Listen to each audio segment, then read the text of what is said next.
Hello, everybody, and welcome to this week's episode of The Menu Mix. I'm Matt Holy. And I'm George Wetz. Now, this week we've got a very tasty episode lined up for you where we caught up with Christian Kuhn, who's the CMO of Blaze Pizza. So stay dialed in as Christian gives his kind of inside scoop and insights on what they're doing around menu innovation, their movement of headquarters from California to Atlanta, and also his views on how restaurant loyalty is different from the hotel space and how he's used that in his work. So it's a really interesting one, so stay tuned for that. But first, let's spend a couple of minutes reflecting on some of the hospitality trends that have really caught our attention over the past few weeks. This is the Menu Mix. Ladies and gentlemen. This is the Menu Mix. Welcome to the Menu Mix. The Menu Mix. The Menu Mix. Conversations with thought leaders about the future. The future of hospitality. Trends. Perspectives. Now sit back, pour yourself a glass of something nice, and enjoy the episode. That's so tasty.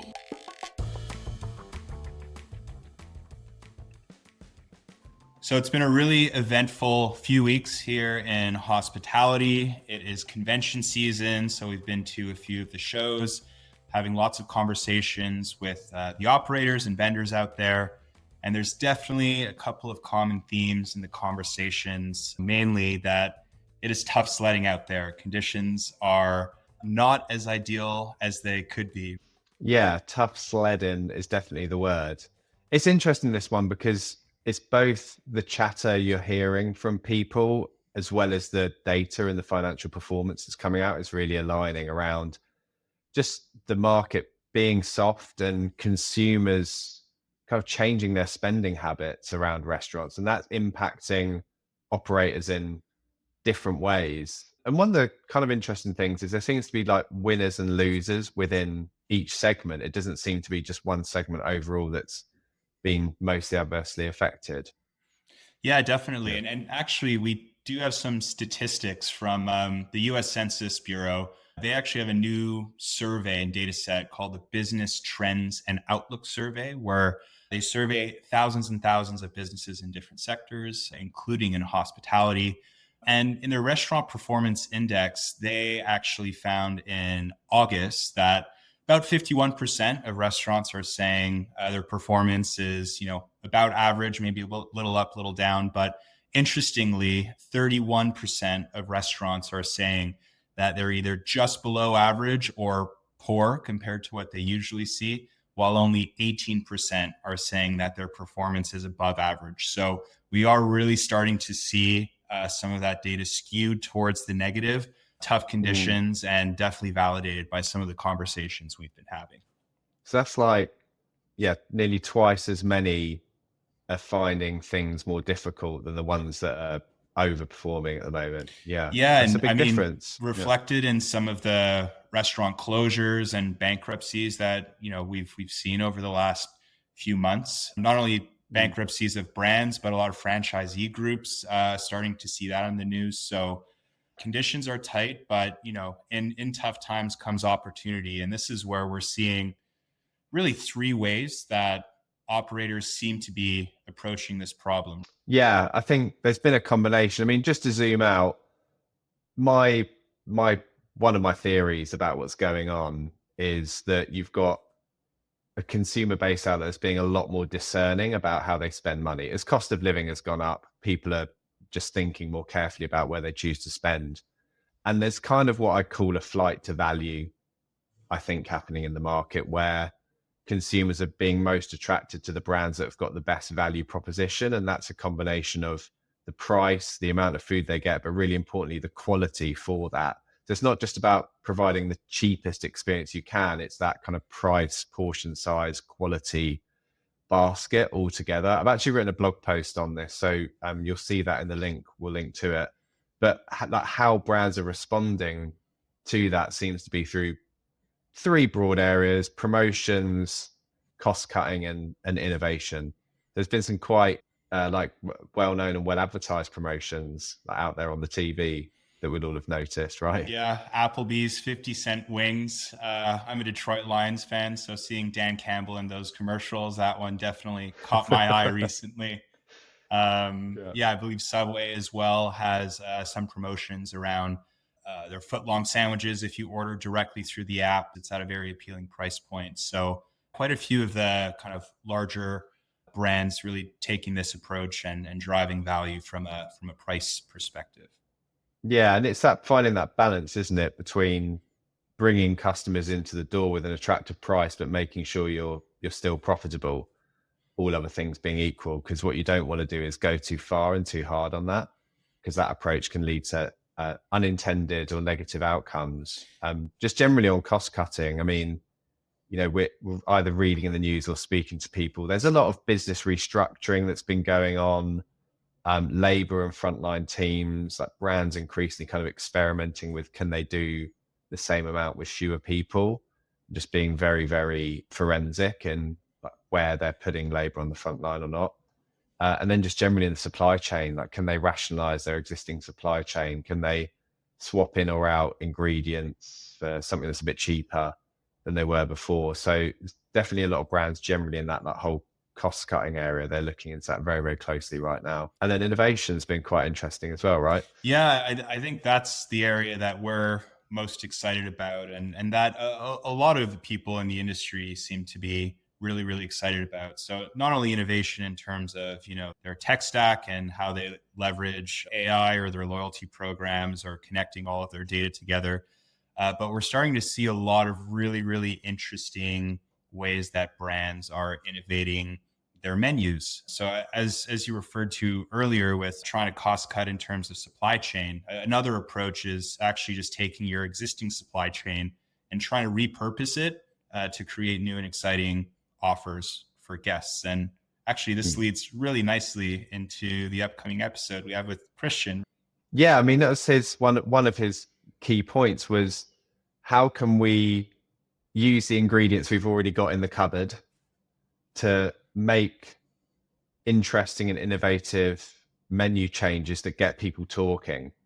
And it's through that getting people talking that helps to drive existing customers in the door, and then friends and friends and friends coming and giving it a go as well. It's just a way for them to be in the conversation with their consumers. Really nice gentleman, very thoughtful, has been in the space just such a long time and seen a lot. And so, we felt very lucky to get his insight and excited for everyone to see that. How did you find it, Matt? Yeah, I loved it. Thought it was really insightful, especially towards the end of the episode. We touched a little bit on his hotel background and some of the things that he took with him from the hotel industry that, is immediately applicable in his transition into restaurants, and maybe some key differences like in approach to loyalty as an example. So on that note, instead of hearing it from us, I think it's best you hear it from Christian. So let's get right into the episode. Hope you enjoy it. Joining us today is Christian Kuhn, CMO of Blaze Pizza. Christian has over 30 years experience leading multi-brand hospitality and marketing programs, and he is renowned for his innovative approach to brand loyalty, marketing, revenue growth, and business profitability. He joined Blaze Pizza earlier this year to help continue and support their growth and oversee everything from menu enhancements, ease of ordering, digital infrastructure, among many, many other things. So Christian, welcome to the show. Thank you, George. Thank you, Matt. And somebody on my side must have wrote that, because half of it's not even possibly true. But thank you. I'm super excited to talk to you guys. Christian, jumping right into things. Let's start with the topic of menu innovation. So coming out of the pandemic, it felt like there was a lot of excitement from consumers to get back into restaurants. This was followed by a period of high inflation that may have artificially boosted some of the sales growth that we saw in the industry in 2022 and 2023. Now it feels like consumer appetite has slowed a little bit in the restaurant space, pardon the pun. To combat this, many brands, Blaze included, have really leaned into menu innovation in recent months as a way to get consumers excited again. So Blaze in particular has been making waves with the addition of several new menu items recently. Can you walk us through these additions and why you're so excited about them? I can, Matt. And it's a great starter question. And I think a lot of the things that you talked about make a lot of sense. we all took a lot of price in the first couple of years. And I think we're at a place now that price, you just can't take any more price. And so to keep people interested, you've got to innovate in your food. And Blaze, probably for the last 10 years, hasn't actually changed its menu. It hasn't updated its menu. We have something called signature pizzas. So if I step back, we're a build your own concept. So you come in and you can design any kind of pizza you want, but signature pizzas are there for if it's your first time and you're not sure what you want, or to give you a guide to say, oh, look at that, and I'll add this to it. They haven't updated that in 10 years. I started roughly 6 or 7 months ago. We have a great chef, Chef Matt Elan. He's there. He and I started talking and we wanted to drive innovation. And so we started with 5 or 6 new signature pizzas. And so we drove, hopefully from a guy that's a marketing guy, it gives me something to go talk about. I can now go say, hey, I have a new carnivore pizza or a new herbivore pizza or a new barbecue chicken pizza. It gives me a chance to get the consumer who may or may not have known about Blaze or forgot about Blaze to come in and try what is arguably a really good pizza. Are there any kind of early signs from your customers about how these new menu items and menu categories are performing? There are. So what we saw up front is we saw great trial of these pizzas, but what it's gone back to, it's about roughly 12% of our mix is a signature pizza because, and I'll throw it out there, we are a build your own concept. So Matt, George, I might even ask you guys what your favorite toppings are, but when you come in, you're going to want to build your pizza. And so signature pizzas are, again, they're an indicator of how I can get you to think about us, to come on in. Hopefully, and it's great that they're 12% of our mix, but we're really about customizing that pizza to your individual taste. And that's what we're all about. And I might even just ask you, Matt, your favorite topping, and George, your favorite topping. I'm a bit of a purist myself. I either just go like plain margarita or pepperoni, Okay. and that's good enough for me. George. On me, it's a capricciosa for sure. So I like that ham, olives. I like to add some anchovies on there as well. I don't think, Joe, that might be the only thing we don't have for you, George, is anchovies. I need to have the anchovy. I'll bring my own in the tin. Okay, fair enough. Now, Christian, I'm sure there were many kind of menu item candidates to add to the menu. And I'm sure these went through a very rigorous testing process. Could you walk us through what your menu innovation and testing process looks like and how you decide which pizzas or other menu items make the cut and which ones don't? So here's what we did, Matt, and this started out, and I'm still actually learning the ropes here. We have 12 stores that we actually own. They're all in California. I want you to, this is how I've described it to my team and to everybody else. This is our sandbox. These 12 stores are where we can go and we can innovate, we can do new things, and we can put them in front of consumers, which we did. So there's some basics to pizza or to most restaurant spaces. You always want to have a meat pizza. So we took our original meat, we made it a carnivore, and then we would take off some of this, like we would take off sausages or take off meatballs or take off, like you would just play with that mix. But we put that in our 12 stores and we let consumers come in and tell us. One of the other benefits for working at a Blaze is if you work at a Blaze, you get to try these pizzas all the time. So all of our employees, both corporate and franchisees, are trying our pizzas. And again, I'm going to say it probably a whole bunch on our interviews today. My job is to simplify the world, to make it less complex. And so we're not trying to go build things that nobody's heard about or have ingredients that don't exist.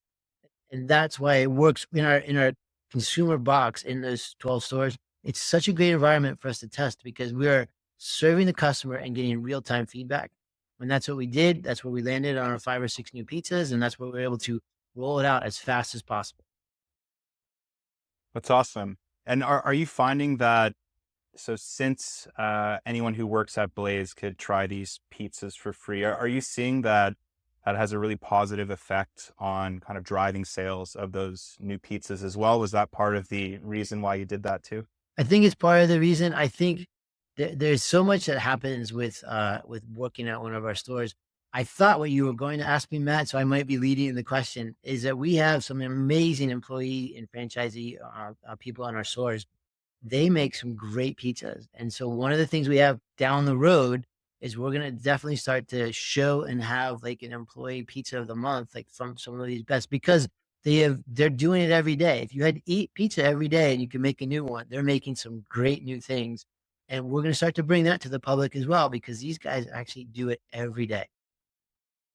That's really cool. And I imagine because you're all over the US, there are probably some pretty big differences in like regional taste profiles and that type of thing. So it kind of gives your team the ability to add some personality. And since you are a fully custom pizza concept, I imagine there's billions, if not trillions of possible combinations. So yeah, it feels like a really great way to just filter it down, guide your customer, and leave it to the professionals if you don't want to be too creative. There's this paradox of choice. So how do you give your customers anything without giving them everything? Or sorry, other way around. How do you give your customers did I get that? We're gonna edit that part I know, out. but There we Matt, go. I was gonna put you in a commercial. You were doing so good. That was I was like, these guys should record it. I need this to put you in a commercial. We have so many different BYO toppings, but the combinations of those toppings, it is almost limitless. And so that's what's fun. You could literally come in every day and make a different version of something. So looking forward, can you give us any insights into the strategic direction you're looking to take the menu? I believe outside of pizza, there's some new menu innovation. But yeah, over the next 12 months, what are some of the other categories in your menu that you're innovating and that you're really excited about? Well, Matt, George, I'm excited to tell you that just this month, we launched some new products. And so when we talked about those signature pizzas, we launched a new one called Spicy Pepperoni. The difference maker for it is that we introduced 2 new drizzles. And so in our space, one of the things that you can do that's a lot of fun is introduce a new flavor profile that goes on top of the pizza that you made. So we have a spicy chili and a spicy honey. And we launched them just last month. They are doing phenomenal. They're pretty spicy. The spicy honey is not quite as spicy, but they add a little bit of heat. But we took that concept, and when I talked about simplifying the world and with our great chef, the way that we think about things, we have a great cheesy bread. Now you can put a spicy drizzle on it and it changes that profile. We actually sell meatballs and they're really, really good, but now we can sell a spicy meatball. And it's the same thing with the spicy honey. You can now put that on any pizza and it changes that flavor profile. But one of the things that when we talk about in your question about the next 12 months, we actually make our crust, our dough. We make our dough every day. It's fresh made. We're one of the few people that do that. That dough gives us a chance to really stand out from the competition. When I got here, one of the things I said was, how else can we use the dough? We just launched again with our new collection, a cinnamon dessert, which is using our dough, which has cinnamon and it's got an amazing icing on it. It's also put in that great oven that we have. So it comes out really hot and gooey. That's fantastic. We're launching some new salads later this year that will also be served on our dough. So think of it as a pizza salad, but it's a great dough, absorbs the dressing, gives you a great bite afterwards. And then I'm probably not supposed to talk about this, but I don't think anybody from PR is on. So I'm just going to tell you guys about it. But we have a franchisee who's been experimenting with our dough. And if it's put into a different shape, exactly the same, but a different shape, it actually rises and it makes a tremendous bread. And we are starting to test making sandwiches with our dough. If you take some of our ingredients that exist, like our meatballs and our pepperoni and our marinara sauce, you can start to make some really good, fast-fired, hot sandwiches. When we talk about innovation, next 12 months, you guys are going to see a lot of things like that. I think it's going to help Blaze do even better. That's really cool, Christian. Especially like innovating within the way that a Blaze Pizza is set up. It's not like a typical restaurant where you have all your elements, a fryer, an oven, all these different sections in the kitchen. You essentially just have that oven and some fridge space, right? So how do you use what you have to continue to innovate and move the needle forward? Sounds like you've been doing a lot there. And well, Matt, I want to make sure I'm super clear. We have some amazing franchisees who are helping me figure this out. These guys have been doing this for a while. They're on the front lines. They're helping us to think through, which I think makes Blaze such a great company, because we are a franchisee-led company from a standpoint of innovation and a customer experience. Why not tap into that? Why not take those great ideas, come in, make it a better concept, and then run it nationally? So there's some great benefits to having guys like our franchisee who care so much and are trying to drive this business. Can I ask one follow-on question with this actually, which would be around customization? Like, you have so much customization that's possible. And when you're thinking of innovating, customization can also mean complexity. And there can be a trade-off between these two things. Can you give some insight into like the internal, like the development conversations that happen around, on the one hand, being able to offer creative and custom solutions, but also having that constraint around the complexity of actually operationally executing on it? So George, there's a guy on on our team who runs our supply chain that you guys should interview next, because his world is a complex one. So my world is to try to make his world not too bad. But to answer your question, what we don't want to do is come up with new ingredients or things that are not currently in our supply chain that are easily available that get to all of our stores at the same time. And that's some of the hardship with this, because George, you might throw me an ingredient that nobody's thought of. It's going to be really complex for us to source it and then get it across our nationwide distribution centers in a volume that works. So even though we have a lot of ingredients today, it's been built in a way that makes it easily customizable, and we've got that down pat. It's the complexity of adding new items, George, I think is something that I haven't brought in a new item yet. When we do, I bet you we're going to face some challenges for things that don't exist, which is why, especially this first year that I'm here, we're just trying to use what we have, using it in a different way, like using the crust to make the dough to make a great dessert, figuring out a sandwich, because all those ingredients exist and I don't have to go figure out anything else. That's fascinating. So it's like you've got your supply chain, you've got all the ingredients in the fridge, as it were, and you're thinking, well, with what we've got, how can we put these together or present them in different ways that create newness and interest in customers that wants them to come back? Because everything else is going to take 6 months. I don't have 6 months. I got to go fast. I got to go help and drive some change. Got it. Well, that's brilliant. And moving on to we wanted to ask you a bit more about the corporate and the finance side of Blaze and the business right now. And one of the things you've been in the headlines for recently is the movement of the corporate headquarters from where it was founded in California to now being in Atlanta.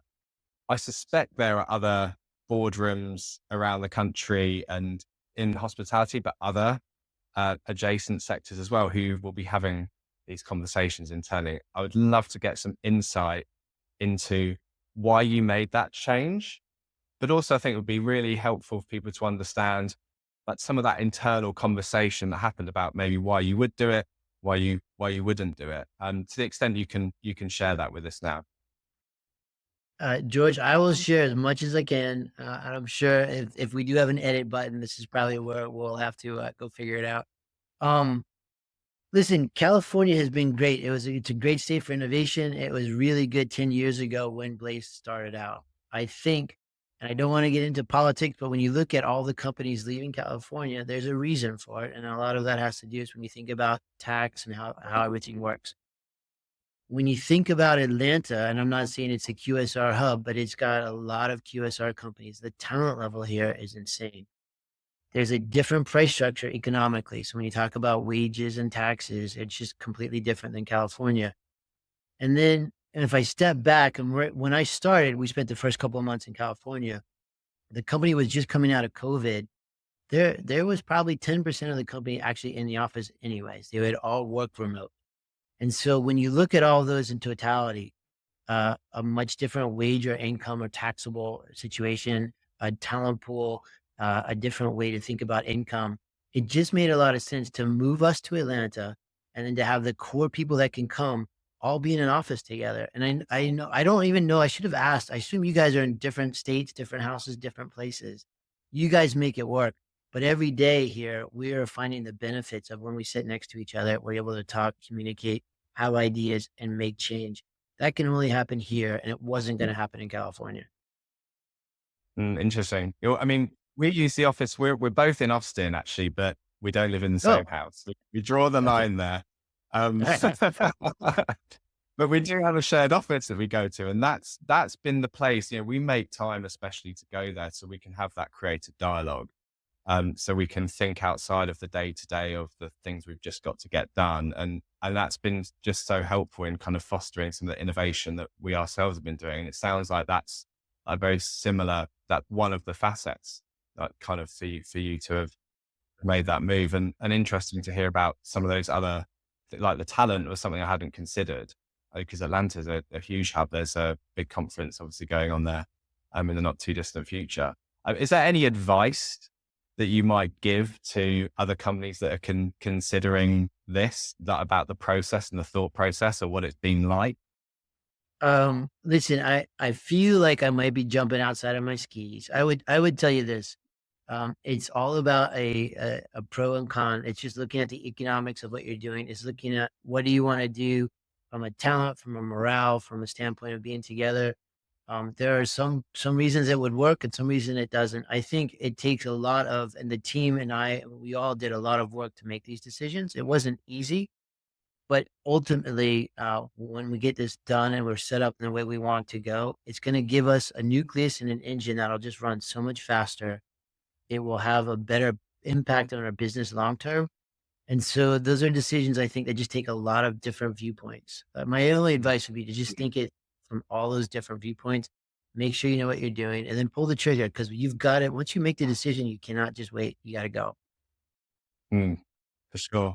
That kind of leads us, I think, into the thinking about the kind of the climate right now that restaurant brands are operating in nationally, and the US consumer. And then looking at the first half of this year, earnings have been difficult. There's been more bankruptcies and shrinkage and closures happening in the news. And I guess I'd like to understand kind of how, to the extent you can share, like how Blaze is performing in this environment, how you see that. But also, secondly, like, although there seem to be some trends within the different categories, so full service, QSR, limited service, there seem to be some winners and then companies that are struggling. Like, it's not homogenous within a certain sector that it's being really impacted. And I wonder if you could reflect on what you think is going on with the US consumer right now and the trading environment that's meaning that some companies within a category seem to be faring better than others might be. I wish I could answer that question, because maybe that would be the new Starbucks CEO. That is such a great question, right? There is so much going on, George, and a lot of it, if you step back and look at it, there isn't a logical A, B, and C. This is why it works. I do think you are seeing, well, all the things that we can talk about, the economy, all the things that are happening today.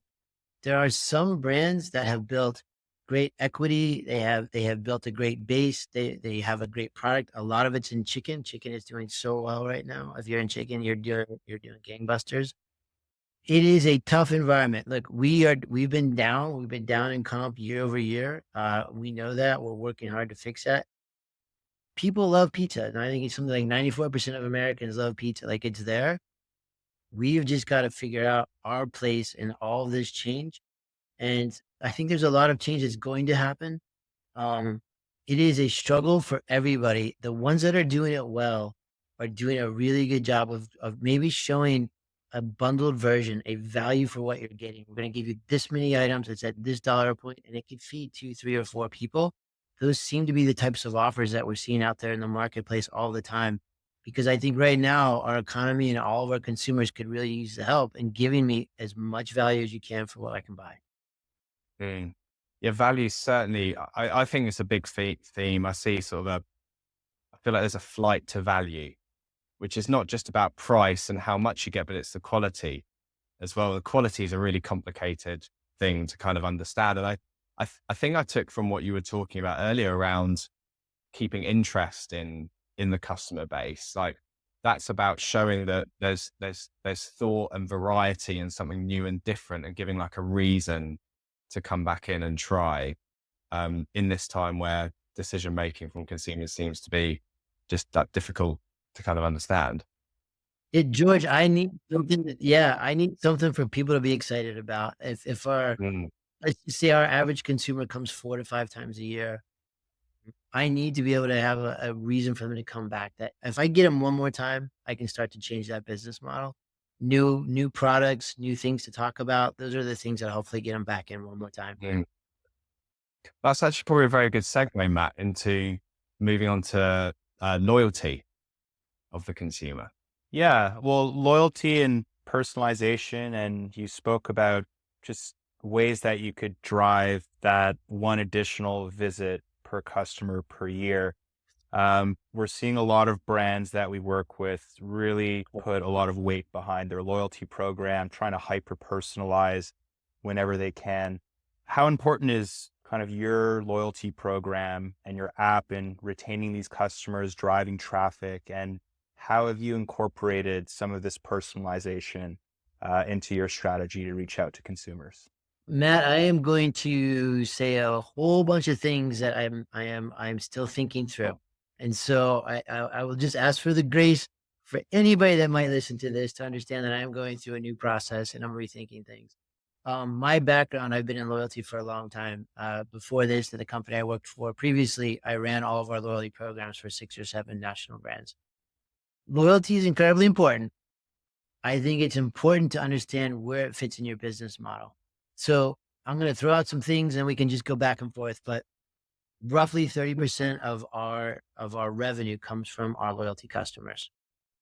Our average customer, though, comes like 3 to 4 times a year. So I might ask everybody, are they technically loyal or they just have joined a program and there's a discount or benefit? I think when you think about somebody like Starbucks, they've built an incredible loyalty engine. They've invested in that. They might have over-indexed in trying to really understand the loyalty aspect. 75% of my business happens within the store. Somebody has walked in, they're experiencing that store. I want to build a program that gives you an incentive when you're in store, first party or third party, but I don't want to discount it to a place where I start to hurt that franchise bottom line. So loyalty, as important as it is, I think it's a place I have to be really careful. I would rather invest dollars in a better atmosphere, a better product, and providing discounts or incentives to come in, not just for loyalty guests, for any guest. And so my long way of walking around this is I am probably going to be backing away from traditional loyalty because for a brand my size, for a budget that I have, I think I can do a better job of driving transactions using marketing, in-store material, in-store offers, and through other methods. Now I say all of that, and I know you got some questions. I can see you guys going. There is probably 3 to 4% of our loyalty base that drives probably 10 to 12% of our revenue. I want to have a best guest strategy. I definitely want to have a loyalty strategy for those top 3 or 4 because they love the brand. They come in all the time. They are driving a significant portion of revenue. I want to recognize that. It's okay. And people talk about personalization and some people think it's your name and otherwise it's your last order. It's really just about making sure that you feel that you've been recognized, that you've got points or incentives or the things that we're giving you that match your profile, but do it in a way that you don't have to think about it, to have to download an app, to have to go create all those things. I'm not sure that's the best customer experience for Blaze, but it's an area I'm still exploring. So how's that? There's no telling what you guys are going to come back with now. That's great. No, I think everyone is looking at their loyalty playbook and assessing where the value is for sure. I think there is your CEO was on a podcast recently talking about that in-store experience specifically and how there's been a really big focus on getting the team members to engage and kind of integrating your tech so that you could track that process a little bit better. And that is maybe what personalization looks like these days, right? Getting a genuine greeting if they happen to know your name because you're a regular, like that's all the better. It's your spot. So yeah, it's really interesting how sometimes the old school hospitality approach still really reigns true, and people just want to be heard, want to be known, and want to order what they like. So not really a question, just kind of a comment there, George. I'm not sure if you had anything to add. Yeah, no, I think it's really interesting approach that you're talking about. And, there are certain brands where it seems that traditional loyalty, if you like, makes a lot of sense and others that maybe doesn't make so much sense. And I think back to what we were saying about value, for me, it seems like restaurants are really focused on that value proposition. And I think what you're saying is there's an organic type of loyalty that's not technology loyalty, and figuring out how you can best tap into that organic type of loyalty is where you're looking to kind of develop your strategy and presumably test and learn over the course of the next 6-12 months. I think that's exactly right. If every time I force an offer into your app, if I force you to download an app and you've got an offer, I don't know if you've ever saw the email, the promotions I sent you, but if you happen to walk in the store and now you can show your app and get a discount, am I discounting somebody that was going to walk in anyways? And so I just have to be really smart about how do we structure things to discount the person that I'm driving an incremental visit versus the guy that was going to come in anyways. And I think that's the balance. All of this is just a balance. Loyalty is incredibly important, but where does it fit in our infrastructure? Are we paying too much for our back end systems and everything else versus what we're getting out of it? That's where I've got to go figure out. That makes sense. Yeah. All about data, all about connecting the data, and ultimately learning who your customers are. I think transitioning the conversation a little bit though, you spent about 11 years in the hotel space prior to being in the restaurant space here with Hilton. What do you think restaurants could learn from the hotel sector, either in this loyalty side of things or just kind of more broadly speaking about hospitality? And what are some of the key learnings that you've brought with you from the hotel space to restaurants? Yeah. So, what a great time. If COVID hadn't happened, who knows? I think Hilton and I would still be connected. The hospitality space and Hilton in particular, they do exactly what we're talking about. They treat the customer the right way. And the reason that loyalty works so well for airlines or for hotels is you're spending so much money. You're spending $100 for a low end night, $150 for an average night.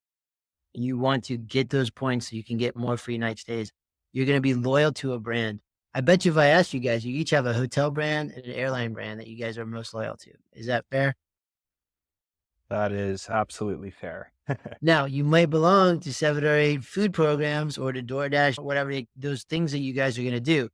But Hilton makes sure that they have an infrastructure. It's easy to book. It's easy to change. It's easy to upgrade your rooms, to get adjoining rooms, to get Wi-Fi. They make sure that your app is recognizing you. Their loyalty program is fantastic, and it makes sense in that space. Their model, though, is to treat the customer as well as you can. And I think we can all learn from that. And I think that's what we do well, too.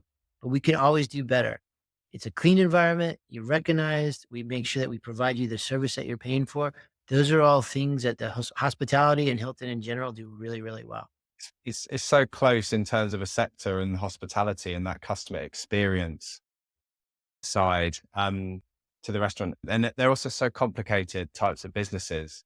From a guest, it should feel really simple and easy, but back there behind the scenes, there's people running around and it's, trying to make it, but you've got to present it in a way that's serene as much as possible, and I think that's what I find so interesting about this sector to work in, is that dynamic between what the customer should be experiencing and then, the work going on behind the scenes, the very complex nature of what's going on behind the scenes. You know what, George? I've never thought of it that way. I loved how you presented that, because when you go up to that front desk at the hotel, you're right. Behind the scene, there's chaos going back there to make everything happen. The issue that we have is we don't have a behind. Our kitchen, our people are working right there, right? When you call to order, you're seeing everything. And so we have to maintain that calm and make sure you're getting your order, and also keep up with all the orders. So, but I love the way that you phrased that. So, and actually, maybe this is a good segue into the last kind of real question I wanted to ask, which was about kind of performance. And, would love to think about you and your role. You're working at a big company, had a extensive career, and you're always going to be looking to maintain your own performance and that of your team in your career, and keep, raising up the bar for yourself. Like, can you share with the audience some of the things that you do outside of your day-to-day, maybe in your personal life, that you think helps you, provide that foundation with which you can be successful in your work life and your career? Oh, wow. What a great question. And I am sure there are a lot of people that have that are experts in this space and can give you really good feedback. I think I'm always going to go back to the same theme, which is I simplify the world for myself. You have, you have to maintain balance, and so for me, it's all about balance. And so work-life balance. My family is incredibly important to me. I think the things that we'll talk about, George. It's not super sexy, but you got to exercise a little bit. You got to have a hobby. I love golf. I love pickleball. I love playing sports. Um, you just have to make sure that you're well rounded enough that all those other areas that your brain needs to investigate, you're doing that, so that when you do get to work, you can be fully committed to be there and being in that space for while you're doing it. There are so many books out there, so many experts, so many amazing TED Talks. There's things like that that are out there. Um, I find the world to be overwhelming sometimes. There's so much information, there's so much change. And so for me, I try to work with some of my peers, some of the people on my team, our CEO, to think about those things. And I use other people, George, all the time. I'm always asking somebody, what is your opinion? What is your thought? Where do you think that trend is going? I listen to guys like you guys because you have people on that I want to hear from, and I take little bits and pieces of it. And so I think that's where I would just tell you is that be well-rounded, kind of be balanced, take little bits of things from here and there, and build your own way of being successful. That's great advice. And I like the community aspect, to that as well, like learning from each other and knowing you're not in it. It's not all on your shoulders. It's not just all about you. It's about the team and the broader community as well. I love that. Well, to put you really on the spot, Christian, we thought you very, very well qualified to tell us and maybe answer the debate forever, which is pineapples on pizzas. What are your thoughts? I am not going to touch that with a 10-foot pole, George. I'll tell you this.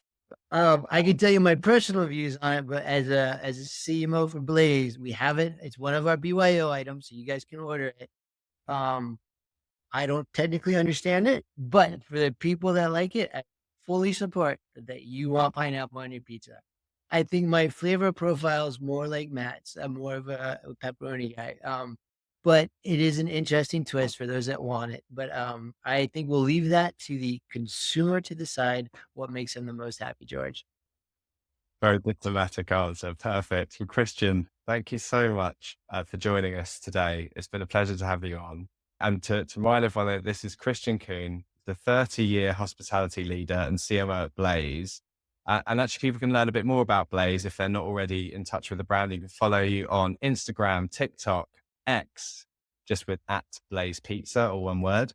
And also Christian is on LinkedIn as well. So go connect with him there. Christian, thank you so much. It's been brilliant. George, Matt, thank you guys. You guys are phenomenal. I really enjoyed myself. Thanks again for the opportunity.